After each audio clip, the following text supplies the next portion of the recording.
غیر قانونی تعمیرات کے خلاف بلدیہ عظمیٰ لاہور کا گھیرا تنگ۔ D C administrator Lahore Rafia Haider کی ہدایت پر داتا زون میں پلاننگ ونگ کی کارروائی۔ چیف آفیسر علی عباس بخاری کی زیر نگرانی پلاننگ ونگ کا داتا گنج بخش زون میں اہم آپریشن۔ حکیمہ والا بازار قلعہ سندھا میں غیر قانونی 25 سالہ پرانی 5 مرلے کی عمارت مسمار۔ D C Lahore Rafia Haider.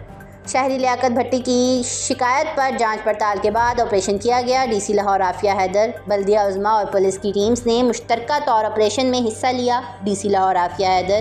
خواتین کی مزاحمت پر لیڈی پولیس کو طلب کیا گیا۔ D C Lahore Rafia Haider. غیر قانونی پروجیکشن اور تعمیرات کی ہرگز اجازت نہیں دی جائے گی۔ D C Lahore Rafia Haider. شہری قانون کی پاسداری کرتے ہوئے نقشہ جات کی منظوری بغیر تعمیراتی کام نہ کروائیں۔ D C Lahore Rafia Haider. شہریوں کی سہولت کے لیے پلاننگ ونگ مقررہ ڈیڈ لائن میں نقشہ جات کی منظوری کرے گا۔ D C Lahore Rafia Haider. کسی قسم کی کوتاہی اور التوا برداشت نہیں کیا جائے گا۔ D C Lahore Rafia Haider.